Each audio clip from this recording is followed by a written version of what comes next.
Hello friends, मैं अंबिका कुमारी और आप देख रहे हैं लेट्स लर्न विद अंबिका। कैसे हैं आप सभी? उम्मीद है बहुत अच्छे होंगे। तो हमारा भी हिंदी साहित्य में भक्ति काल चल रहा है। इससे पहले हमने पूरा हिंदी साहित्य का इतिहास ग्रंथ और आदिकाल दोनों को बहुत अच्छे से ख़त्म किया है। पूरा डिटेल में हमने इसका थ्योरी देखा है। इसके बाद हमने इसका क्वेश्चन प्रैक्टिस भी किया है। तो आज हम यहाँ पे आपको भक्ति काल कराने वाले हैं। ठीक है, भक्ति काल में हमने थोड़ा सा जो इसका है डिस्कशन, ये सब हमने पहले कर लिया था। जितने भी इसके अंदर परिभाषाएं हैं जो अन्य अन्य शिक्षाविदों के माध्यम से दी गई हैं, इतिहासकारों के माध्यम से दी गई हैं, वो सब हमने यहाँ पे देखा है, जो बहुत ज़्यादा इंपॉर्टेंट है आपके परीक्षा के दृष्टिकोण से। तो हर एक चीज़ जो आपके एग्जाम में पूछा जाता है पूरा कंप्लीट यहाँ पे हम देखने वाले हैं। पूरा भक्ति काल आपका बहुत अच्छे से सिस्टमैटिक वे मैं आपको कंप्लीट करके दूंगी। ठीक है, तो संत काव्य अभी हम देखने वाले हैं। आप सभी जानते हैं कि भक्ति काल का वर्गीकरण जो है 4 प्रकार से किया जाता है। 4 शाखाओं में इसको बांटा जाता है। ज्ञानाश्रयी शाखा, प्रेमाश्रयी शाखा, रामाश्रयी शाखा और कृष्णाश्रयी शाखा। ये सब मैं आपको करवा चुकी हूँ कि किसने किन्होंने कौन सा नाम दिया था। सारा कुछ आपको डिटेल में बताया जा चुका है। तो हम आज देखेंगे संत काव्यधारा। ठीक है, संत काव्यधारा आज हम देखेंगे, कोशिश करेंगे कि ख़त्म करने की। आज नहीं तो कल तक इसको ख़त्म कर लिया जाएगा। ठीक है, क्योंकि सारे ही जितने भी संत आपके इंपॉर्टेंट है वो सब आपको करवाए जाएंगे। और यहाँ पे मैं आपको बता देती हूँ, डॉक्टर नगेंद्र की पुस्तक और रामचंद्र शुक्ल की ओरिजिनल जो पुस्तक है उसके माध्यम से आपको ये सारी नोट्स कंप्लीट कराए जा रहे हैं। सारा कुछ आपको डिटेल में कराया जा रहा है ताकि आपको कुछ भी कहीं से और देखने की ज़रूरत ना पड़े। ठीक है, तो चलिए हम स्टार्ट करते हैं संत काव्यधारा के ऊपर। ये पूरी PDF आपको अगर आप लेना चाहते हैं तो 299 रुपीज़ में आपको पूरी हिंदी साहित्य की PDF मिल जाएगी। ठीक है, हिंदी साहित्य की PDF आपको पूरी मिल जाएगी। एक बार मैं आप सभी को बता देना चाहूँगी, जो लोग नए हैं वो जान लीजिए। 7992287750 इस नंबर पे आपको व्हाट्सअप मैसेज करना है, या फिर 2-3 प्रकार से आप मेरे साथ जुड़ सकते हैं। टेलीग्राम की लिंक आपको दी जाएगी नीचे डिस्क्रिप्शन बॉक्स में, वहाँ से भी आप मुझे कांटेक्ट कर सकते हैं। इस नंबर पे व्हाट्सअप कॉल आप मुझे कर सकते हैं। ठीक है, 7992287750। इसमें आपको पूरा हिंदी साहित्य कंप्लीट कराया जाएगा और जैसे जैसे आपके क्लासेस होते जाएंगे आपको PDF मिलती जाएगी। ठीक है, और इसके बाद आपको 10,000 प्लस क्वेश्चन प्रैक्टिस मिलेगा। ठीक है, 10,000 प्लस क्वेश्चन प्रैक्टिस मिलेगा विद एक्सप्लेनेशन, जिसमें से लगभग 100 क्वेश्चन हर एक टॉपिक के मैं आपको यहाँ यूट्यूब पे करवाऊंगी। बाकी जितने भी बच जाएंगे वो आपको PDF में मिल ही जाएगा। वो उनके लिए है जो पैसे कुछ एक्स्ट्रा कलेक्ट करके यहाँ पे दे रहे हैं, तो उनके लिए कुछ एक्स्ट्रा देने के लिए मैं वहाँ पे क्वेश्चन प्रैक्टिस जो होगा वो अन्य क्वेश्चन प्रैक्टिस आपको उसी में मिल जाएगा। ठीक है, PDF के माध्यम से, और जो करवाया जाएगा वो भी मिल जाएगा, सारा कुछ मिल जाएगा। तो पूरा आपका हिंदी साहित्य कंप्लीट हो जाएगा ओनली 299 रुपीज़ में। जो दे सकते हैं, जो लेना चाहते हैं वो ले सकते हैं, जो नहीं ले सकते हैं उनके लिए ये फ्री क्लासेस उपलब्ध हैं। समय से जुड़ जाइए और इसको कंप्लीट करना है, क्योंकि देखिए PDF बनाने में मुझे बहुत समय लगता है। खुद के सारे कामों को निपटा के यहाँ पे मैं कोशिश करती हूँ कि आपके लिए भी यहाँ पे सारी क्लासेस उपलब्ध कराई जाएं। अब यहाँ पे देखिए, हमने वैष्णव भक्ति के आचार्य जितने भी थे, संप्रदाय थे जितने भी, उसको हमने देखा था लास्ट क्लास में। आज हम यहीं से स्टार्ट करेंगे। एक बार फिर से रिपीट कर रही हूँ।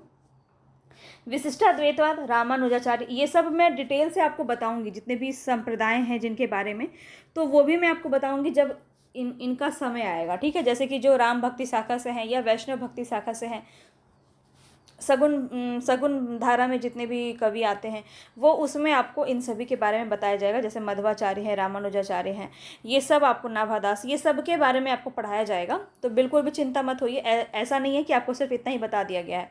ये एक एक चीज़ आपको बहुत ही डिटेल में मैं देने की कोशिश कर रही हूँ ताकि किसी भी प्रकार से कोई समस्या आपके पास ना रहे।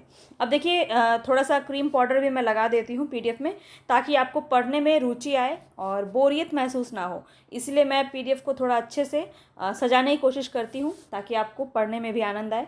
अब देखिए, यहाँ पे विशिष्टाद्वैतवाद रामानुजाचार्य का है, द्वैतवाद माधवाचार्य का है, शुद्धाद्वैतवाद विष्णु स्वामी का है। शुद्धाद्वैतवाद आप वल्लभाचार्य को भी मान सकते हैं, वल्लभाचार्य को भी। ठीक है, ये मैं आपको पिछले बार भी बता चुकी हूँ। सखी संप्रदाय हरिदास का है, श्री संप्रदाय रामानुजाचार्य का है, ब्रह्म संप्रदाय माधवाचार्य का है, गौड़ीय संप्रदाय चैतन्य महाप्रभु का है, और चैतन्य संप्रदाय भी इसको ही कहा जाता है। हरिदासी संप्रदाय को ही सखी और टट्टी संप्रदाय भी कहते हैं। इसके कौन है? हरिदासी हैं। रुद्र संप्रदाय विष्णु स्वामी जी का है। रामावत संप्रदाय रामानंद का है। अद्वैतवाद शंकराचार्य का है, द्वैताद्वैतवाद निम्बार्काचार्य का है और राधा वल्लभ संप्रदाय हित स्वामी हरिवंश का है। तो देखिए यहाँ पे इतना तो मैंने आपको करवा दिया था। अब कुछ अन्य ऐसे और संप्रदाय थे जो विशेष रूप से राजस्थान से संबंधित थे, कुछ आपके अलग भी मिलते हैं, तो उसको भी हम एक बार देख लेते हैं, क्योंकि यहाँ से भी आपका कई बार प्रश्न बना है। जैसे कबीर पंथ किसका है, तो कबीर जी का है, काशी से संबंधित है। यहाँ से थोड़ा सा स्थान को भी पूछा जाता है, तो जो जो इम्पोर्टेंट है वो कुछ भी मैं आपके लिए छोड़ूंगी नहीं, सारा कुछ यहाँ पे करवाने की कोशिश आपको की गई है। अब सिख संप्रदाय जो है वो गुरु नानक जी के द्वारा किया गया, पंजाब में ये स्थान आपका देखने को मिलता है। विश्नोई संप्रदाय जो है वो जम्बनाथ के द्वारा किया गया, बीकानेर में।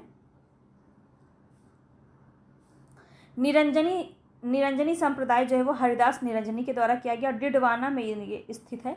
लाल पंथ जो है वो लालदास जी के द्वारा किया गया, अलवर में। दादू पंथ जो है वो दादू दयाल के द्वारा किया गया, राजस्थान में। सत्यनामी संप्रदाय जो है वो जगजीवन दास के द्वारा किया गया, नरनौल में। ठीक है। उदासी संप्रदाय श्रीचंद जी का है, और श्रीचंद जी कौन है ये सब हम डिटेल में भी पढ़ने वाले हैं आगे, तो बस आपको ध्यान से पढ़ते रहना है, एक एक चीज़ आपको समझ में आएगा, पूरा संत काव्य आपको समझ में आ जाएगा आज। तत्सुखी संप्रदाय किसका है, जीवाराम का है। बारकरी संप्रदाय जो है वो संत पुंडलिक जी का है। ठीक है, ये सारे आपको याद रखने, क्योंकि यहाँ से आपका बहुत ज़्यादा एग्जाम में प्रश्न बनता है। अब हम आगे बढ़ते हैं नेक्स्ट क्वेश्चन पे।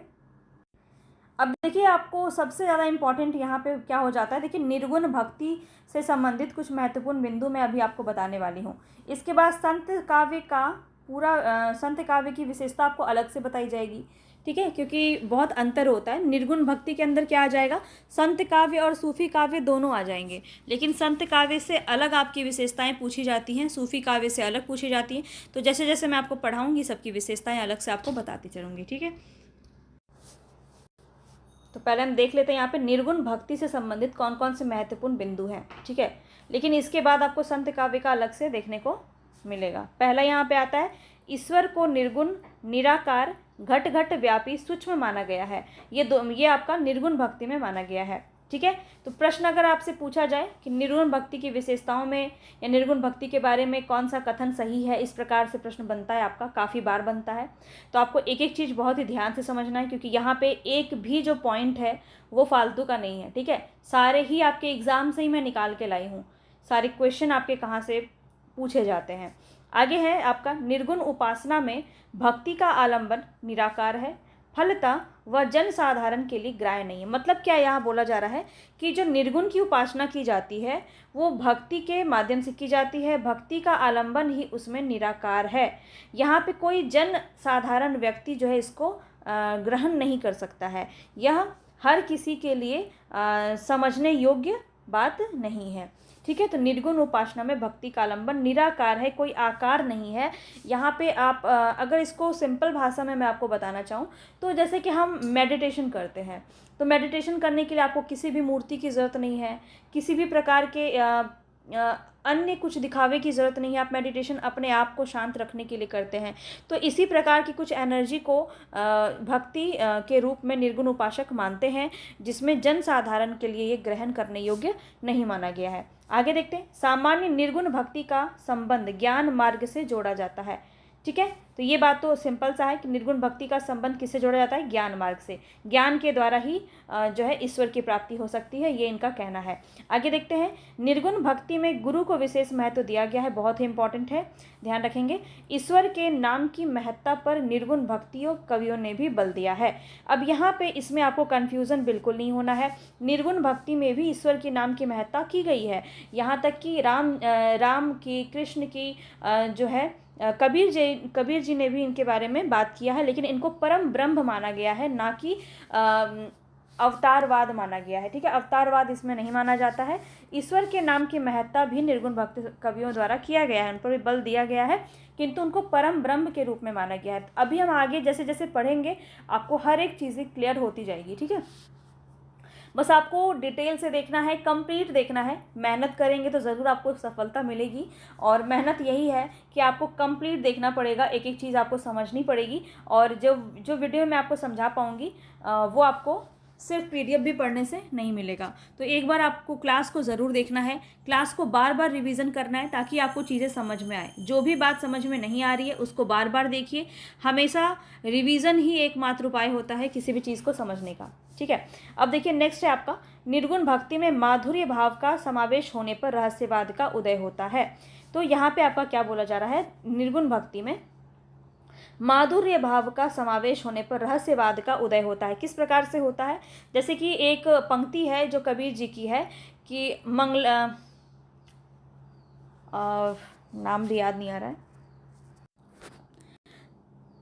पंक्ति इस प्रकार से है कि दुल्हिन गावहु मंगलाचार, मारे घर आए राजा राम भरतार। तो यहाँ पे क्या है, पति पत्नी यानी कि माधुर्य भाव को दिखलाते हुए रहस्यवाद का उदय माना जाता है, क्योंकि यहाँ पे दुल्हिन जो है यहाँ पे कौन है, तो यहाँ पे आत्मा और परमात्मा की बात की जा रही है, रहस्यवाद का उदय माना जाता है जिसमें आपका माधुर्य भाव का समावेश भी होता है। तो इस प्रकार से एक एग्जाम्पल के माध्यम से मैंने आपको समझाया। जब हम कबीर जी को पढ़ेंगे, क्योंकि कबीर जी एक लंबा टॉपिक है अपने आप में, तो जब हम कबीर जी को पढ़ेंगे तो हम बहुत अच्छे से संत काव्य को समझ पाएंगे। और कबीर तो मैं आपको ज़रूर पढ़ाऊंगी आज, तो बस आपको अंत तक बने रहना है। आज अगर आपका संत काव्य नहीं खत्म हुआ तो कल तक ज़रूर खत्म हो जाएगा, और इसके बाद आपको जो अंतिम रूप में आपको संत काव्य की विशेषताएं कराई जाएंगी, एक एक टॉपिक आपको जो है अच्छे से क्लियर हो जाएगा। ठीक है, तो इतनी मैं आपको गारंटी दे सकती हूँ। तो बस आपको ध्यान से चीज़ों को समझते चलना है। पसंद आ रहा है क्लास तो प्लीज़ वीडियो को लाइक कर दीजिए, ज़्यादा से ज़्यादा शेयर कीजिए, और नए हैं चैनल पे तो ज़रूर जुड़ जाइएगा, सब्सक्राइब करके बेल आइकन ज़रूर दबा लीजिएगा, तभी मेरे वीडियोज़ के नोटिफिकेशन आप तक पहुँच पाएंगे। ठीक है, चलिए आगे देखते हैं। यहाँ पे संत काव्य का मूल आधार शंकर का अद्वैत दर्शन है। ये काफ़ी बार आपके एग्जाम में पूछा गया है। वे जीव को विशुद्ध परम ब्रह्म तत्व मानते हैं और आत्मा की सर्वशक्तिमत्ता, सर्वात्म भावना और सर्वरूपता को स्वीकार करते हैं। तो ये आपको बात ध्यान में रखना है, इसको ध्यान में रखेंगे, यहाँ से प्रश्न आपका 1-2 बन जाता है। नाथ पंथियों से उन्होंने शून्यवाद, गुरु की प्रतिष्ठा, योग प्रक्रिया को ग्रहण किया है। ये प्रश्न आपका कई बार DSSS में पूछा गया है, यूपी PGT में भी ये प्रश्न आपका बना है। तो ध्यान रखेंगे कि संत काव्य में या फिर निर्गुण जो भक्ति है वो कहाँ से ली गई, उसे नाथ पंथियों से क्या ली गई है, शून्यवाद कहाँ से लिया गया है, तो ये आपका प्रश्न बनता है, नाथ पंथियों से लिया गया है। गुरु की प्रतिष्ठा ये कहाँ से ली गई है, संत काव्य या फिर निर्गुण भक्तियों के द्वारा, तो वो नाथ पंथियों से ही ली गई है। योग प्रक्रिया भी नाथ पंथियों से ही लिया गया है। ये तीनों बातें आपको याद रखनी है, बहुत ज़्यादा इंपॉर्टेंट है। आगे बढ़ते हैं। संत कवियों में वैदिक साहित्य, वैदिक परंपराओं एवं बाह्याचारों की आलोचना बौद्ध धर्म के प्रभाव से की गई है। तो किस चीज़ से कौन सा चीज़ लिया गया है, ये काफ़ी बार आपका बनता है एग्जाम में, तो इसको भी ध्यान में रखिएगा कि संत कवियों ने वैदिक साहित्य, वैदिक परंपरा और बाह्याचार की जो आलोचना है, ये सब किससे प्रभावित होकर के की है, बौद्ध धर्म से प्रभावित होकर के की है। ठीक है, तो ये भी पॉइंट आपको ध्यान में रखना है। स्टार मार्क कर रही हूँ, ये सारे प्रश्न आपके यहाँ से बनते हैं। नेक्स्ट जो देखेंगे, संतों ने नाम जप पर विशेष बल दिया है। ये काफ़ी ज़्यादा इम्पॉर्टेंट है कि इन्होंने क्या यहाँ पे किया है, ये सभी चीज़ें हम आगे देखेंगे। नाम ही भक्ति और मुक्ति को डाटा है। ठीक है, मुक्ति का दाता होना चाहिए, डाटा हो गया है, गलत है। ठीक है, इसको हम सुधार देंगे, दाता है। ठीक है, मुक्ति का दाता कौन है, नाम की भक्ति, यानी कि नाम जप पर संतों ने विशेष बल दिया है। ठीक है, आगे देखिए। अभिमानसिक भक्ति प्रबलता देते हुए पूर्णता आडंबर विहीन होते हैं। यहाँ पे मानसिक भक्ति का भी विशेष रूप से जो है महत्वपूर्ण माना गया है। मानसिक भक्ति क्या होती है, तो ये आपको ध्यान में रखना है कि जो मानसिक पूजा होती है, जो हम मन से करते हैं, जो हम कल्पनाओं में करते हैं, ठीक है, वो आपका मानसिक भक्ति होता है, और वो सबसे ज़्यादा प्रबल होता है, सबसे ज़्यादा आडंबर विहीन होता है। और इसी को नाम जप को सिर्फ राम का नाम लेने से ही एक बहुत ही बड़ी पूजा मानी जाती है, और ये सब आप जानते होंगे, ये हिंदू धर्म में बहुत बड़ी बात होती है। आगे देखते हैं। निर्गुण भक्ति में प्रेम को भी विशेष महत्व दिया गया है। अब ये प्रश्न आपका पूछा गया है, DSSS में पूछा गया है, ये प्रश्न आपका यूपी TGT में पूछा गया है, यूपी PGT में भी पूछा गया है, छत्तीसगढ़ वाले एग्जाम में पूछा गया है, काफ़ी बार ये प्रश्न देखने को मिला है। तो याद रखिएगा, निर्गुण भक्ति में प्रेम को भी विशेष बल दिया गया है।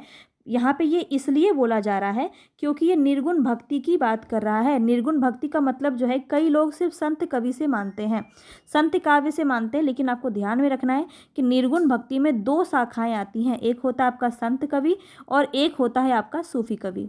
ठीक है, तो दोनों आती हैं। तो सूफी जो है वो प्रेम को बहुत ही ज़्यादा मानता है, और जो नारी हैं या फिर जो भी आत्मा, नारी को ही परमात्मा माना गया है सूफी काव्य में, और आत्मा जो है वो पति रूप में माना जाता है, पत्नी को परमात्मा के रूप में माना जाता है, और प्रेम को विशेष महत्व यहाँ पे दिया गया है। तो ये सूफी काव्य के बारे में कहा जा रहा है। चूँकि ये निर्गुण भक्ति हमने स्टार्ट किया सबसे पहले, तो यहाँ पे निर्गुण भक्ति की विशेषता में ये भी एक पॉइंट आपका रहेगा। यहाँ पे कई लोगों को कन्फ्यूज़न रहता है, तो मैंने इसलिए थोड़ा सा आपको अच्छे से डिटेल में समझाने की कोशिश की है। आगे देखते हैं, जाति वर्ण के अंतर को दूर करके मानव मात्र की एकता का प्रतिपादन करते हुए सामाजिक समरसता लाने का प्रयास किया गया है। तो जाति वर्ण के अंतर को दूर जो है हमेशा से ही किया गया। आप खुद कबीर की ही अगर रचनाओं में देखें, उनकी पंक्तियों में देखें, तो ये आपको समझ में आएगा। आगे देखिए, निर्गुण भक्ति में सहज साधना पर भी बल दिया गया। ये काफ़ी इंपॉर्टेंट है, प्रश्न यहाँ से बनता है सीधा सीधा। संत कवियों का उद्देश्य कविता करना ना होकर उपदेश देना एवं समाज सुधार करना था। इसमें शब्दों की कारीगरी ना होकर के भाषा जो है काव्य भाषा का प्रवाह है। यहाँ पे इनका कहने का मतलब ये है कि यहाँ पे किसी प्रकार के अलंकार की रचना की बात नहीं की गई है। ठीक है, कविता करना जो है यहाँ पे उपदेश देना है, समाज को सुधारने की बात की जा रही है। जाति वर्ण व्यवस्था ये सब पर विरोध किया गया है। जो भी आडंबर है, बाह्य आडंबर है, उसका विरोध किया गया है। ठीक है, कविता करना इनका उद्देश्य नहीं था। इनकी जो भाषा थी वो काव्य भाषा के रूप में प्रवाहित होती चली गई। इनके शिष्यों ने उनको एक शब्द में रूप दिया है। जैसे कि कबीर जी हैं, इन्होंने खुद से कोई रचना नहीं की है। इनके जो शिष्य हैं धर्मदास, उन्होंने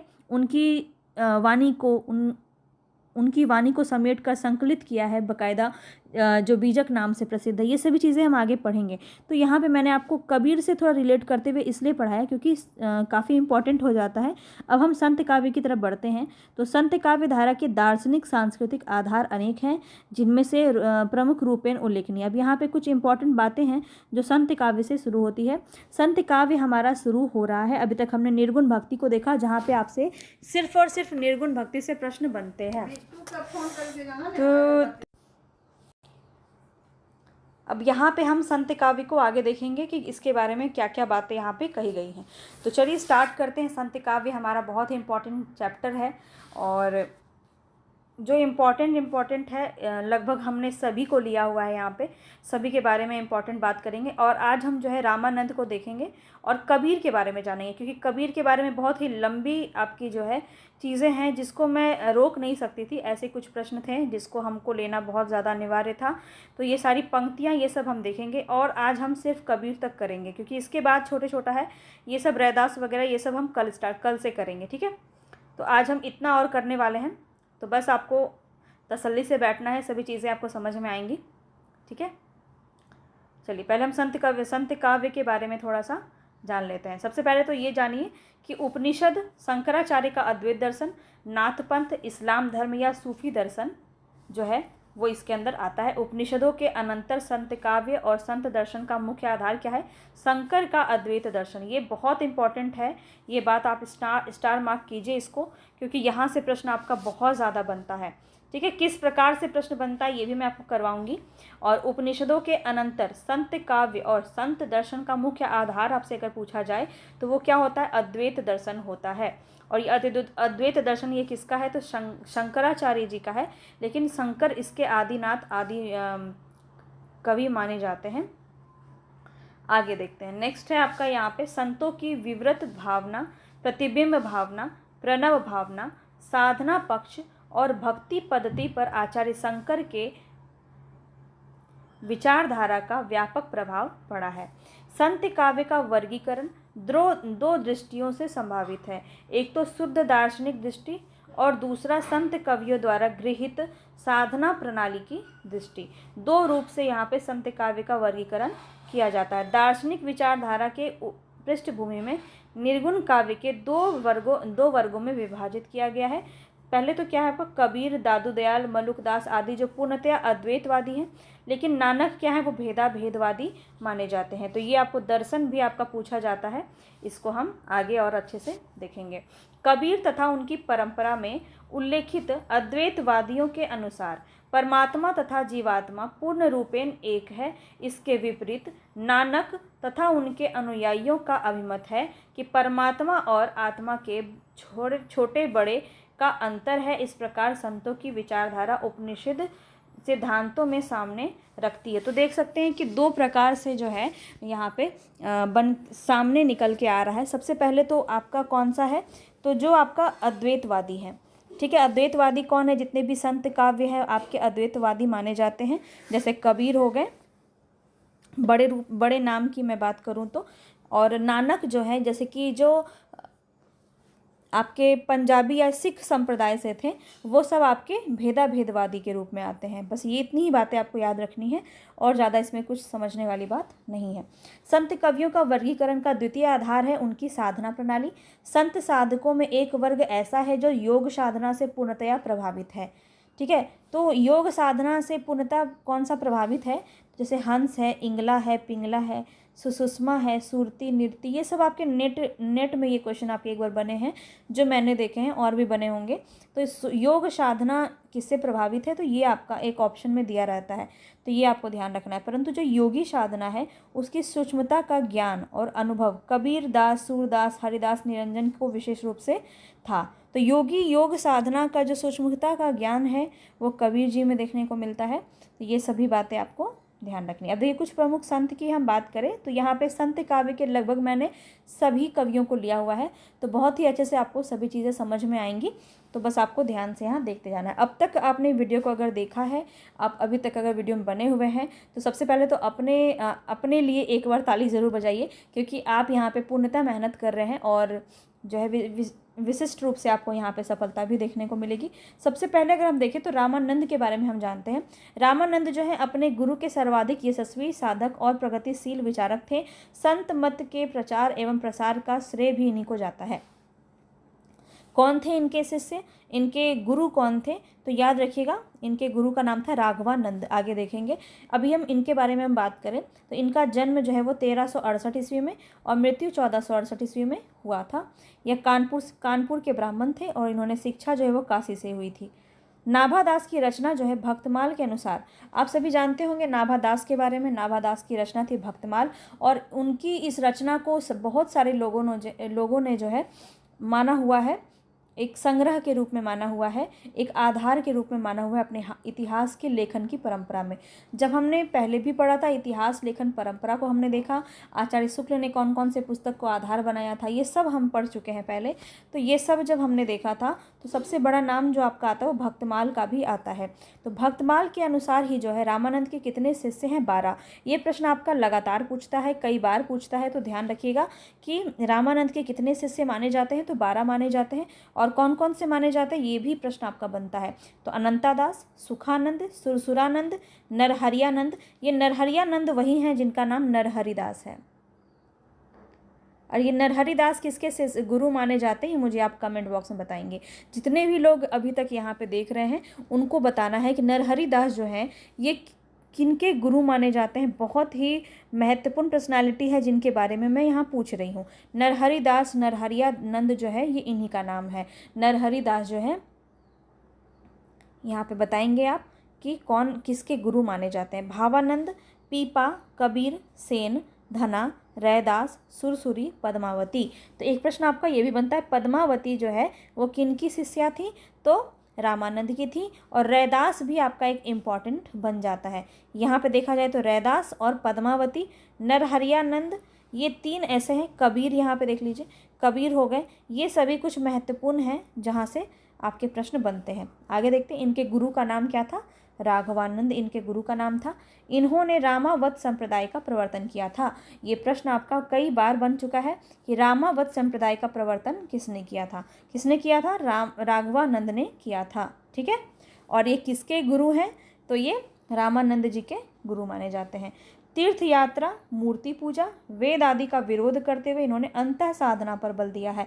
ये प्रश्न देखिए, ये बहुत ही सिंपल लग रहा होगा आपको ये लाइन, लेकिन इसी से घुमा के आपके प्रश्न बनते हैं। और एक एक जो मैंने पंक्ति आपके लिए उठाई है, ये सभी आपके क्वेश्चंस बन चुके हैं इससे, ठीक है। तो आपको एकदम ध्यान से इन सभी चीज़ों को पढ़ना है, बहुत ज़्यादा इंपॉर्टेंट है, ध्यान रखिएगा।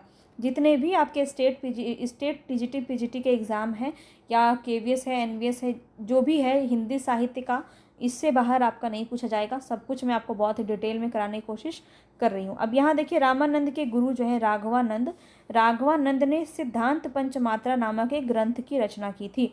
ये बहुत इंपॉर्टेंट पॉइंट यहाँ पे है, और ये आपकी नगेंद्र की पुस्तक में दी हुई है और रामचंद्र शुक्ल की पुस्तक में भी दी हुई है। कुछ ऐसी चीज़ें हैं जो शुक्ल जी की पुस्तक में आपको थोड़ा सा विस्तार में देखने को मिलता है, तो मैंने दोनों ही पुस्तकों को आधार बनाया है अपने PDF को बनाने के लिए।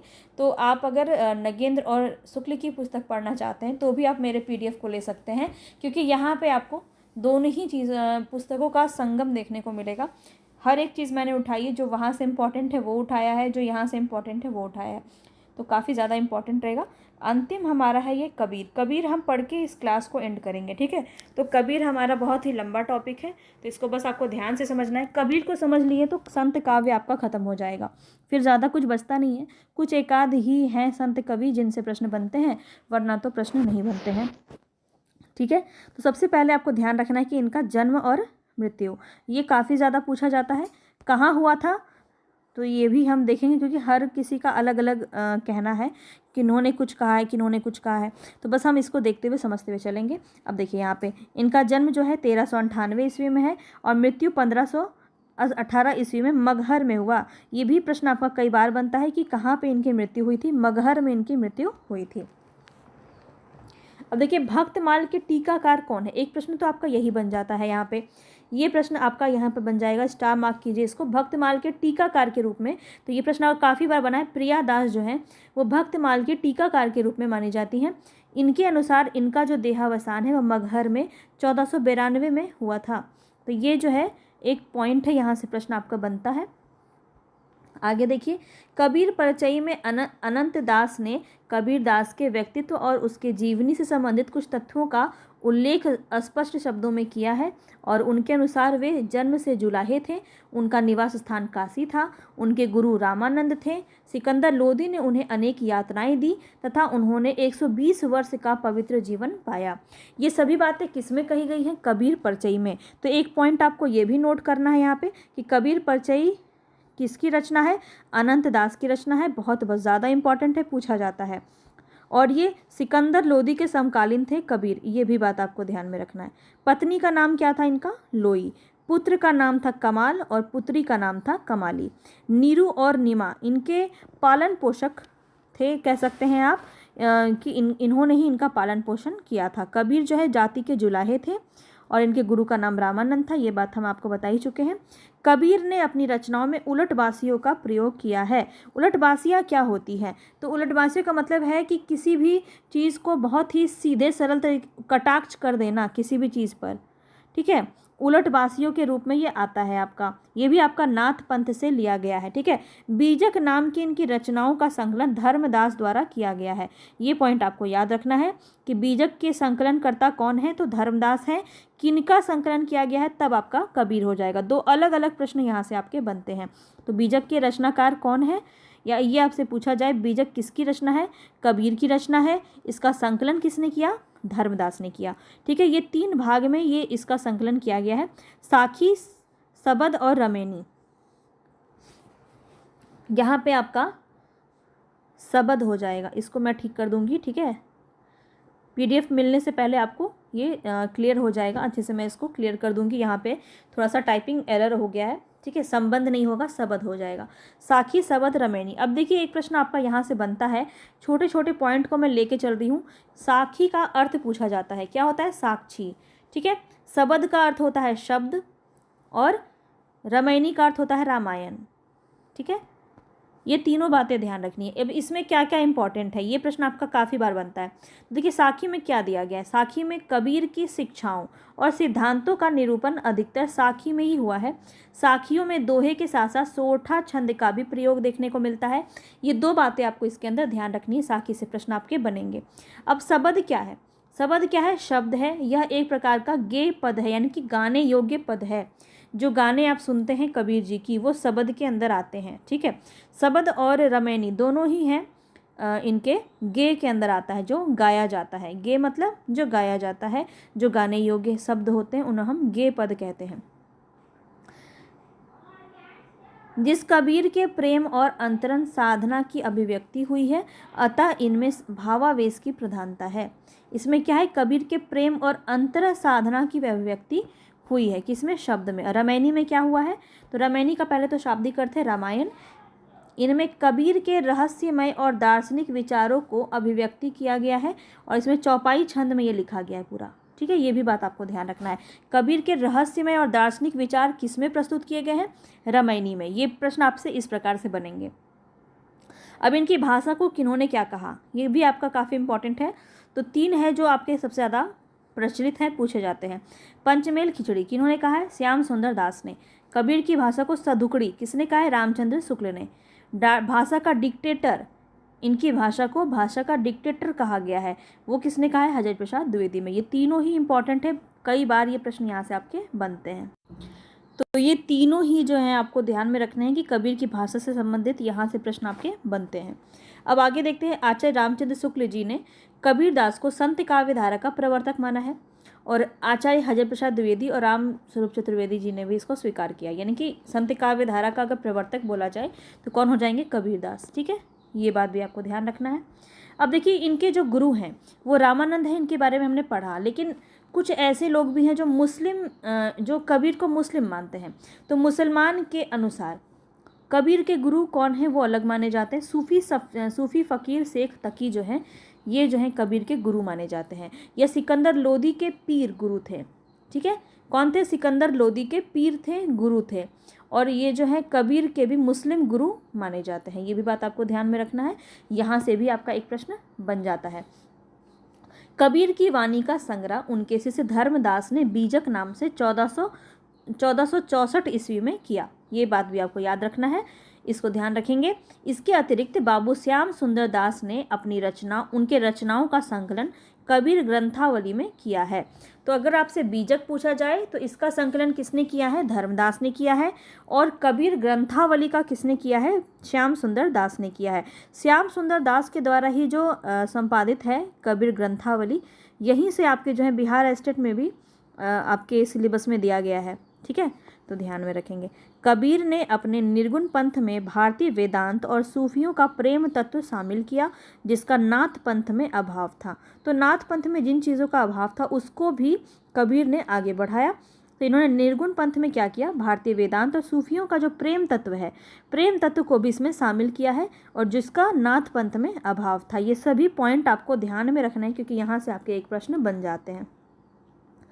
कबीर का हठ योग सिद्ध एवं नाथ साहित्य से ही प्रभावित था। यह आप आगे पढ़ चुके हैं। सिद्ध साहित्य, नाथ साहित्य, ये सब मैं आपको आदिकाल में बता चुकी हूँ, और उसमें भी मैंने आपको इस चीज़ का जिक्र किया था। कबीर के बीजक के पर रची गई त्रिज्या नाम की एक टीका है, जिसको पूरन दास ने कंप्लीट किया है। तो ये भी बात आपको ध्यान रखना है, ठीक है। ये बीजक पर ही रची गई टीका है। हर रचना के ऊपर कुछ टीकाएं लिखी जाती है, इनके बारे में लिखा जाता है।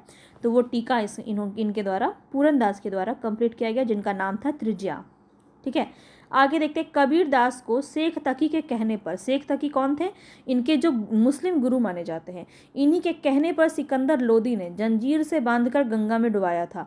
काजी द्वारा हाथी चलवाया गया था। बहुत सारी यातनाएं दी गई थी, और ये सभी बातें आपके कबीर परिचय में देखने को मिलती है, जो अनंत दास की रचना है। आगे मैंने आपको ऊपर पर दिखवाया था ये, ठीक है। सिकंदर लोदी द्वारा किए गए अत्याचारों का जो वर्णन है वो अनंत दासकृत कबीर परिचय में भी उल्लेखित है कि वह सिकंदर लोदी के समकालीन थे, और उनके द्वारा ये क्वेश्चन आपका बन चुका है पहले भी बहुत बार, कि कौन से ऐसे कवि हैं जिनको जंजीर से बांध कर गंगा में डुबाया गया था। इस प्रकार से प्रश्न बना है। तो ये आपको इसीलिए मैंने बताया क्योंकि यहाँ से प्रश्न आपके बनते हैं। अब देखिए कुछ सबसे ज़्यादा जो इम्पोर्टेंट है कबीर के बारे में, वो है महत्वपूर्ण कथन। कबीर के बारे में कथन बहुत ज़्यादा प्रचलित हैं जिसको मैं यहाँ पे डालने से रोक नहीं पाई क्योंकि यहाँ पे प्रश्न आपके कबीर से बनते हैं। अब देखिए इनके बारे में किन्होंने क्या क्या कहा है, जो इम्पोर्टेंट है, जो प्रश्न आपके बनते हैं वो सब मैंने यहाँ पे डाले हुए हैं। और कुछ कबीर की पंक्तियाँ भी मैंने इसमें डाली हुई हैं जो कि आपके एग्ज़ाम में पूछी जाती है। ठीक है, तो इसको हम देखेंगे, इसके बाद हम इस क्लास को एंड करेंगे। ठीक है, क्योंकि फिर बहुत ज़्यादा हो जाएगा।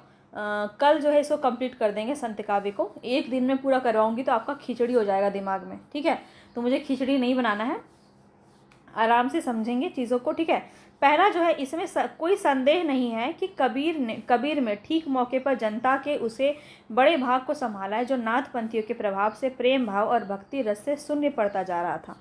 तो ये जो बात कही गई है ये किसके द्वारा कही है? रामचंद्र शुक्ल के द्वारा। ये पंक्ति काफ़ी बार पूछी जाती है। और ये किसके बारे में कही गई है? कबीर के बारे में कही गई है। ठीक है, कि कबीर ने क्या किया था? सही मौके पर जनता के उस बड़े भाग को संभाला जो नाथपंथियों के प्रभाव से प्रेम भाव और भक्ति भाव दोनों से ही शून्य पड़ते जा रहे थे। तो इनको इन्होंने संभालने की कोशिश की है। दूसरा आपका जो पंक्ति है वो है डॉक्टर बच्चन सिंह का, हिंदी भक्ति काव्य प्रथम क्रांतिकारी पुरस्कर्ता कबीर है। ये जो पंक्ति है ये किसकी है? एक बच्चन सिंह की है। किसके बारे में है? तो कबीर के बारे में। ये दोनों बातें याद रखनी है। हिंदी भक्ति काव्य प्रथम क्रांतिकारी पुरस्कर्ता कौन है? कबीर है। आगे चलते हैं। फिर से आपका आचार्य रामचंद्र शुक्ल का ही एक कथन है कि कबीर दास में जो रहस्यवाद पाया जाता है वह अधिकतर सूफियों के प्रभाव के कारण है। तो सूफियों के प्रभाव के कारण कौन मानते हैं? रामचंद्र शुक्ल मानते हैं। प्रश्न आपसे ऐसे भी पूछा जा सकता है कि कबीर का जो रहस्यवाद है वो सूफियों का प्रभाव है या इनमें से कौन से ऐसे रचनाकार हैं या कौन से ऐसे आलोचक हैं जिन्होंने यह बात स्वीकार किया है। तो इस प्रकार से प्रश्न आपका बनता है। किसी भी प्रकार से घुमा के प्रश्न पूछ लिया जाएगा तो आपको याद रखना है कि इसी प्रकार से प्रश्न आपका बनता है। तो जितने भी इंपॉर्टेंट पॉइंट है वो सारे मैं आपको दे दी हूँ। यहाँ पे किसी भी प्रकार से प्रश्न आपका पूछा जा सकता है। आपको इसको बार बार रिवीजन करना है। जब आप बार बार रिवीजन करेंगे तभी आप इसको अच्छे से समझ पाइएगा। कबीर ऐसे ही मिलन बिंदु पर खड़े थे जहाँ से एक और हिंदुत्व निकल रहा है और दूसरी और मुसलमानत्व। मतलब ये किसके द्वारा कहा गया है? हजारी प्रसाद द्विवेदी के द्वारा कहा गया है कि कबीरदास ऐसे ही एक मिलन बिंदु पर खड़े हैं। ना ही वो हिंदू का विशेष पक्ष ले रहे हैं, ना ही वो मुसलमान का विशेष पक्ष ले रहे हैं, और यहाँ पे वो इन दोनों के मिलन बिंदु पर खड़े हैं। ठीक है, और ये बात किन्होंने कही है? हजारी प्रसाद द्विवेदी। ये सारे ही इंपॉर्टेंट है, सारे आपके एग्जाम में पूछे गए हैं। ठीक है, सारे जितने भी मैं यहाँ पे लेके आई हूँ ना, ये सारे के सारे आपके एग्जाम में पूछे गए हैं क्योंकि सारे मैंने क्वेश्चन से उठाए हैं। आगे देखिए, कबीर का भक्ति आंदोलन विद्रोह मूलक है तो गोस्वामी तुलसीदास का प्रतिरोधात्मक। ये इसीलिए मुझे थोड़ा पीडीएफ बनाने में समय लगता है, आपके लिए वीडियो लाने में समय लगता है, क्योंकि एक एक चीज़ मैं बहुत जगह से कलेक्ट करके आपके लिए यहाँ पे लेके आती हूँ। बहुत ज़्यादा मेहनत लगती है इसको करने में और बहुत ज़्यादा समय लग जाता है। इसी वजह से आपको थोड़ा लेट से वीडियो मिलता है मेरा, लेकिन मिलेगा ज़रूर, इतना मैं आपको विश्वास दिला सकती हूँ। चलिए, कबीर का भक्ति आंदोलन विद्रोह मूलक है तो गोस्वामी तुलसीदास का प्रतिरोधात्मक। ये किनके द्वारा कहा गया? डॉक्टर बच्चन सिंह। ये प्रश्न आपका काफ़ी बार पूछा जाता है। ठीक है, स्टार मार्क कीजिए इसको। आगे देखिए, शब्दों के जोड़ तोड़ में चमत्कार लाने के फेर में पड़ना कबीर की प्रवृत्ति के प्रतिकूल था। किसके द्वारा कहा गया? श्याम सुंदर दास के द्वारा कहा गया। आगे देखिए, एक और पंक्ति है, तात्विक दृष्टि से ना हो तो हम इन्हें पूरे अद्वैतवादी कह सकते हैं और ना ही एकेश्वरवादी। ये किसका कहना है? रामचंद्र शुक्ल का। बहुत ही ज़्यादा इंपॉर्टेंट है, पूछा जाता है। भाषा बहुत परिष्कृत और परिमार्जित ना होने पर भी कबीर की उक्तियों में कहीं कहीं विलक्षण प्रभाव और चमत्कार है। प्रतिभा उनमें प्रखर थी और इसमें कोई संदेह नहीं है। यहाँ पे कहने का मतलब ये है कि इनकी भाषा जो थी वो शुद्ध नहीं थी, परिमार्जित नहीं थी, लेकिन फिर भी यहाँ पे कहीं कहीं आपको बहुत ज़्यादा अलंकारिक प्रयोग देखने को मिलता है, बहुत ज़्यादा रस का भी प्रयोग देखने को मिलता है।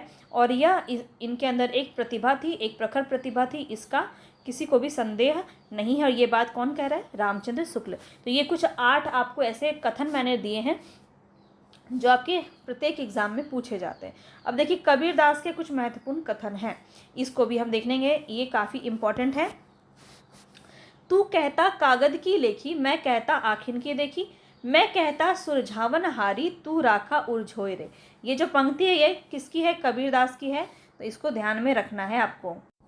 तो यहाँ पे इनका कहने का क्या अर्थ है? इनका कहने का अर्थ ये है कि वे शास्त्रों पर भरोसा नहीं करते हैं, वो कागज की लेखी पर भरोसा नहीं करते, जो कि आपके कहीं कुछ लिखा हुआ है उस पर भरोसा नहीं करते हैं। वो आंखों देखी बातों पर भरोसा करते हैं जो वो खुद से उन्होंने देखा है। इस प्रकार की बातें इन्होंने यहाँ पे कही है। उनके जो अनुभव हैं उन पर वो ज़्यादा भरोसा करते हैं। वे शास्त्र पर नहीं, आंखों देखी बात पर यकीन करते हैं। दूसरा है आपका, जल में कुंभ, कुंभ में जल है, बाहर भीतर पानी, फूटा कुंभ जल जल ही समाना, यह तत कते हूँ ज्ञानी। ये भी पंक्ति किसकी है? कबीर जी की है। इसमें इन्होंने जो है कबीर का इसमें कहने का जो अर्थ है ये बहुत ही ज़्यादा महत्वपूर्ण है, क्योंकि इसमें इन्होंने क्या किया है? जीव को ब्रह्म का अंश माना है। कबीर ने जीव को ब्रह्म का अंश माना है, यानी कि जल में कुंभ है और कुंभ में जल है। जल में क्या है? कुंभ है, और कुंभ में ही क्या है? जल है। बाहर भीतर पानी, दोनों ही तरफ पानी है। और जब कुंभ यानी कि घड़ा जब फूट जाता है तो जल जल में यानी कि आत्मा परमात्मा में विलीन हो जाता है। ठीक है, तो माया के कारण अपने स्वरूप को भूल चुका है। कुंभ में जल है, अपने जल जो है अपनी वास्तविकता से अपरिचित है। लेकिन जैसे ही कुंभ फूटता है वैसे ही क्या हो जाता है? एक जल दूसरे जल में विलीन हो जाता है, यानी कि आत्मा यानी कि माया के नष्ट होते ही जीवात्मा और परमात्मा दोनों का मिलन हो जाता है। ये इस कथन में कहा गया है। बहुत ही महत्वपूर्ण कथन है। इसके पश्चात एक और आपका महत्वपूर्ण कथन है, मसी कागज छुओ नहीं, कमल गयो नहीं हाथ। तो ये काफ़ी इम्पॉर्टेंट है, क्योंकि यहाँ से आपका ये समझ में आता है कि कबीर जी ने कभी कागज़ नहीं छुआ, कभी कलम नहीं छुआ, और उनकी जो वाणी है उसको किसी और ने ही संग्रहित किया है। उन्होंने कभी पढ़ाई नहीं की है, उन्होंने कभी लिखा नहीं है, वो निरक्षर थे। ये बात जो है इन्होंने खुद अपनी ही वाणी में कही है। तो ये क्या थे? निरक्षर थे। ये बात भी आपको ध्यान रखना है, ये बहुत ज़्यादा इम्पॉर्टेंट है। आगे देखते हैं। नेक्स्ट है आपका, अवधू गगन मंडल घर कीजे, अमृत झरे सदा सुख उपजे, बंक नाली रस पीजे। देखिए यहाँ पे ठीक से, अवधू गगन मंडल घर कीजे, अमृत झरे सदा सुख उपजय, बंक नाली रस पीजे।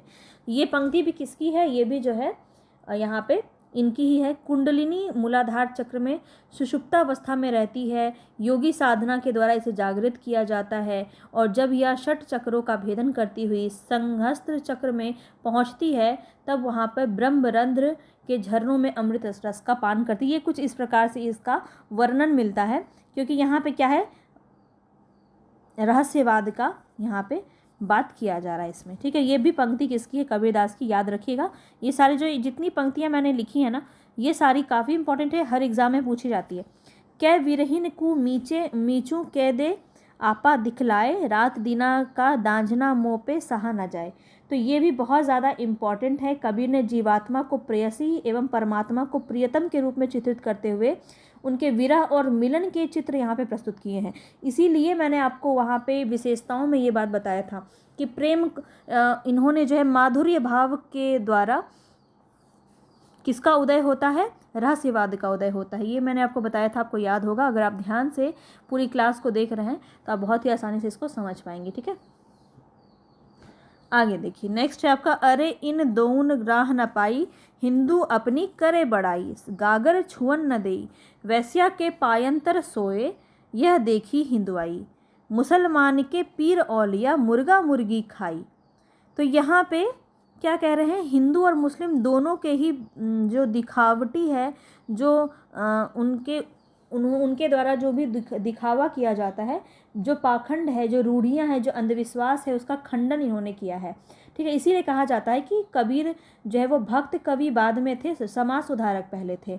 उनकी कविताओं में अनुभूति की सच्चाई और अभिव्यक्ति का खरापन देखने को मिलता है।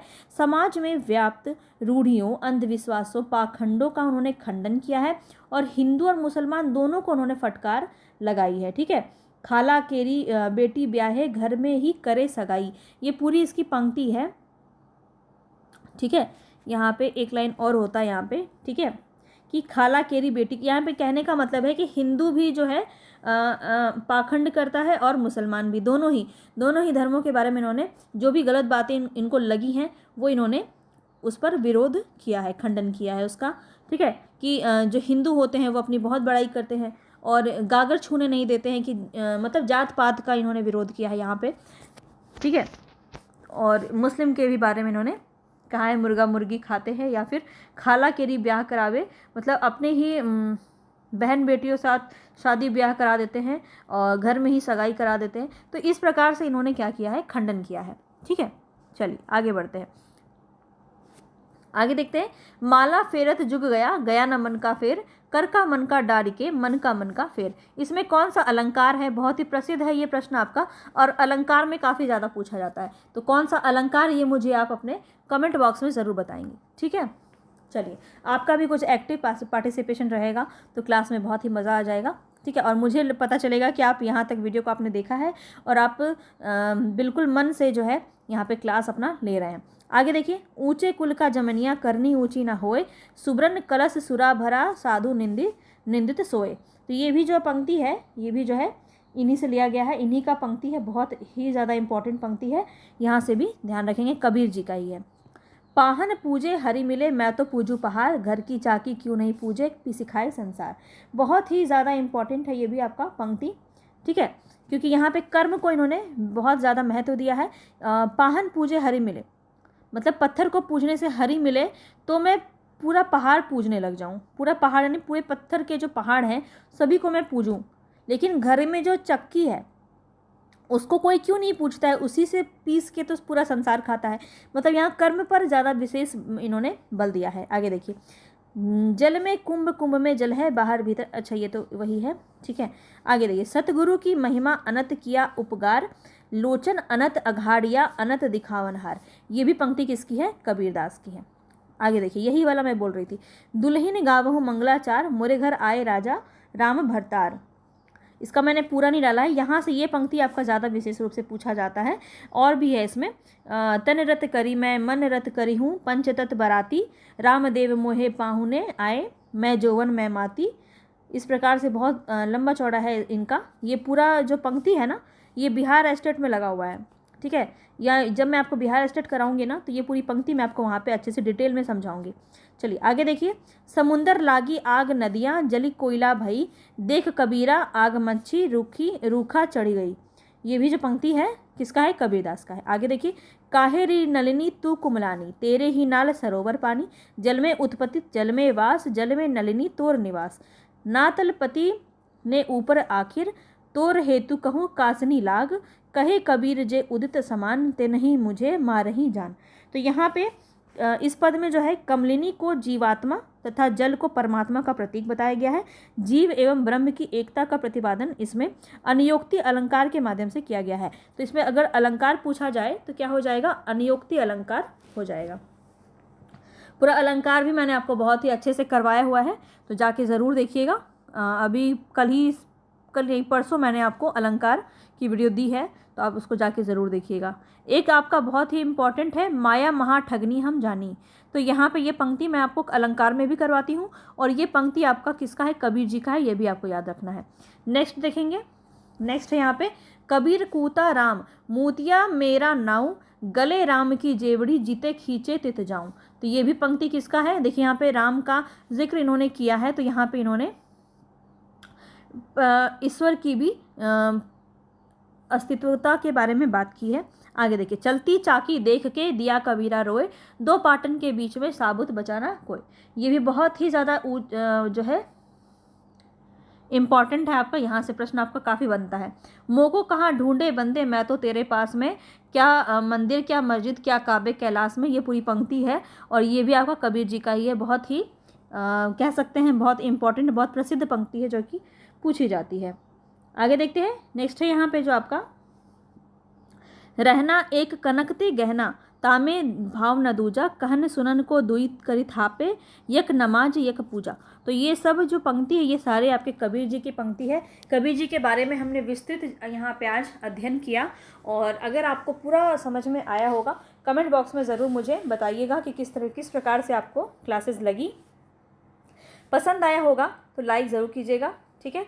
लाइक, कमेंट, शेयर ये सभी आपके लिए बहुत ज़रूरी है, मेरे लिए बहुत ज़रूरी है, मेरे मोटिवेशन के लिए बहुत ज़रूरी है, तो ज़रूर कर दीजिएगा। चैनल पर नए हैं तो सब्सक्राइब सबसे पहले कर लीजिए, क्योंकि तभी मेरे वीडियोज़ की नोटिफिकेशन आप तक पहुँच पाएंगे अगर आप इसको प्रेस करेंगे, और बेल आइकन ज़रूर दबा लीजिएगा, ठीक है।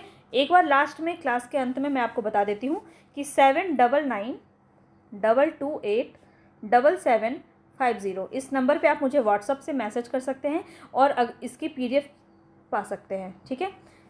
299 आपको लगेगा। 299 रुपीज़ में आपको पूरा का पूरा हिंदी साहित्य का PDF प्लस हिंदी साहित्य से संबंधित सारे ही क्वेश्चन प्रैक्टिस सभी कुछ आपको मिल जाएंगी ओनली ऑन 299 रुपीज़ में। तो ये इस मौके को बिल्कुल गंवाना नहीं है। समय से अपनी पढ़ाई को शुरू कीजिए, समय पे पढ़ाई शुरू करेंगे तो निश्चित रूप से आपका पूरा कंप्लीट हो जाएगा। और फिर से मिलेंगे नेक्स्ट वीडियो में। कल आपको पूरा संत काव्य मैं यहाँ पे कंप्लीट करा दूँगी। अभी बहुत सारा हमारा बाकी है। रैदास जी हैं, मैं आपको दिखा देती हूँ। गुरु नानक देव हैं, इनके बारे में जानेंगे। जो भी इम्पोर्टेंट है उन सबको हमने रखा है। जंभनाथ हैं, इसके बाद हरिदास निरंजनी हैं, सींगा हैं, लाल दास हैं, दादू दयाल है, यहाँ से प्रश्न बहुत बनता है, ठीक है। मलुक दास हैं, सुंदर दास हैं। इसके बाद कुछ अन्य संत कवि हैं जिनके बारे में हम यहाँ पे बात करेंगे। फिर पंजाबी सिख संप्रदाय से संबंधित कुछ है, उनके बारे में हम यहाँ पे देखेंगे। इसके बाद हम पूरा संत काव्य की प्रमुख विशेषताओं को देखेंगे, जहाँ आप एक एक पॉइंट को अब बहुत ही बेहतर से समझ जाएंगे और संत काव्य हमारा यहाँ पे ख़त्म हो जाएगा। इस प्रकार से पूरा संत काव्य कल हमारा ख़त्म हो जाएगा। तो 2 दिनों में इसको हमने निपटाने का कोशिश यहाँ पे किया है। तो ये पूरा मैं आपको यहाँ तक करवा चुकी हूँ। कबीर हमारा ख़त्म हो चुका है। इसके बाद जितना भी था मैंने आपको दिखा दिया। कल हम जो है संत काव्य को ख़त्म करेंगे। और कैसा लगा आपको वीडियो ज़रूर बताइएगा। मिलेंगे नेक्स्ट वीडियो में, तब तक के लिए धन्यवाद।